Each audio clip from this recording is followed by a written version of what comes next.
আজ থেকে অন্নপূর্ণা ভান্ডারের স্ট্যাটাস চেক করা যাচ্ছে। আপনার স্ট্যাটাস বর্তমানে কি রয়েছে এবং যদি টাকা না ঢুকে থাকে তাহলে কি করতে হবে আজকের এই ভিডিওতে সম্পূর্ণ পদ্ধতি বলে দিব। প্রথমে আপনার মোবাইলের ব্রাউজার খুলে socialregistry.wp.gov.in এটি সার্চ করুন। তারপর এখানে প্রথম যে ওয়েবসাইটটি রয়েছে এই ওয়েবসাইটটিতে ভিজিট করুন। তারপর এখানে নিচের দিকে স্ক্রল করে অ্যাক্সেস সিটিজেন পোর্টাল এখানে ক্লিক করুন। এখান থেকে আপনার ডিস্ট্রিক্টটি সিলেক্ট করুন এবং নিচে রেজিস্টার মোবাইল নম্বরটি বসান এবং নিচে ক্যাপচাটি ফিল করে রিকোয়েস্ট ওটিপি বাটনে ক্লিক করুন।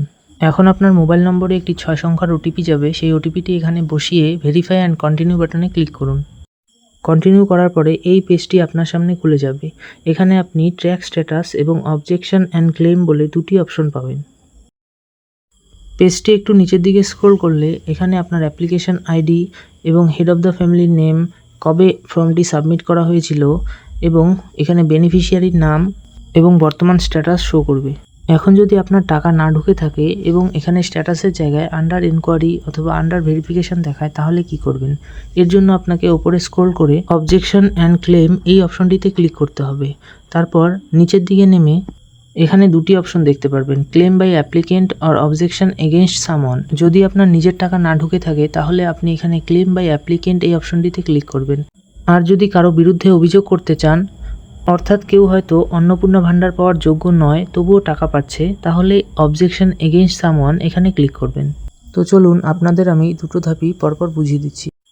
যদি কারো বিরুদ্ধে অভিযোগ করতে চান তাহলে অবজেকশন এগেইনস্ট সামওয়ান এখানে ক্লিক করে নিচের দিকে স্ক্রল করে এখানে প্রথমে অভিযোগকারীর নাম এবং অভিযোগকারীর বাবার নাম দিতে হবে। তারপর ডিস্ট্রিক্ট সিলেক্ট করবেন।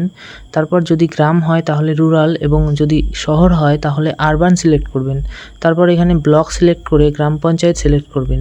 তারপর এখানে নিচের দিকে আসলে যার বিরুদ্ধে আপনি অভিযোগ করছেন তার অ্যাপ্লিকেশন আইডিটি এখানে লিখতে হবে। এখানে কিন্তু স্টার মার্ক দেওয়া আছে, তাই এটা অবশ্যই আপনাকে লিখতে হবে। এখন এখানে রিজন ফর অ্যাপ্লিকেশনে 4টি অপশন রয়েছে। আপনি যে কারণে অবজেকশনটি করছেন এখান থেকে সেটি সিলেক্ট করবেন। প্রথমটির মানে হলো আবেদনকারী ওয়েস্ট বেঙ্গলের স্থায়ী বাসিন্দা নন। দ্বিতীয়টির মানে হলো আবেদনকারী 25 থেকে 60 বছরের মধ্যে নয়। তৃতীয় অপশনটির মানে হলো যদি আবেদনকারীর স্থায়ী সরকারি চাকরি থাকে এবং তিনি নিয়মিত পেনশন অথবা স্যালারি পান। চতুর্থ অপশনটির মানে হলো অ্যাপ্লিকেন্ট অর্থাৎ আবেদনকারী ইনকাম ট্যাক্স প্রদান করেন। তারপর এখানে নিচের দিকে স্ক্রল করে আসুন। এবার এখানে আপনার অভিযোগের কারণটি লিখতে হবে। এরপর নিচে document in support of objection, এখানে আপনি চাইলে অবজেকশন রিলেটেড কোনো ডকুমেন্ট বা প্রুফ আপলোড করতে পারেন। এখন আপনার অভিযোগটি সাবমিট করার জন্য নিচে কর্নারে সাবমিট অবজেকশন বলে অপশনটিতে ক্লিক করলেই আপনার অবজেকশনটি সাবমিট হয়ে যাবে। এখন আপনার অভিযোগটির স্ট্যাটাস দেখার জন্য উপরে স্ক্রল করে চেক অবজেকশন স্ট্যাটাস এই অপশনটিতে ক্লিক করতে হবে, তাহলেই আপনি সমস্ত তথ্য দেখতে পারবেন। এবার যদি আপনি অথবা আপনার পরিবারের কেউ অন্নপূর্ণা ভান্ডারের টাকা পাওয়ার যোগ্য হন অথচ টাকা না পেয়ে থাকেন তাহলে ক্লেম বাই অ্যাপ্লিকেন্ট এই অপশনটিতে ক্লিক করবেন। তারপর নিচের দিকে স্ক্রল করলে এখানে আপনার অ্যাপ্লিকেশন নাম্বার, আপনার ফুল অ্যাড্রেস এবং পরিবারের সকল সদস্যের তথ্য এখানে পেয়ে যাবেন। এরপর আপনি যিনি অন্নপূর্ণা ভান্ডারের টাকা পাননি তার নামের পাশে বক্সটিতে ক্লিক করবেন। এরপর নিচে দুটো অপশন রয়েছে, এর মধ্যে থেকে আপনার ক্ষেত্রে যেটি প্রযোজ্য সেটি কিন্তু সিলেক্ট করতে হবে, কারণ এখানে রেড স্টার দেওয়া রয়েছে। ভুল সিলেক্ট করলে কিন্তু আবারও রিজেক্ট হয়ে যেতে পারে।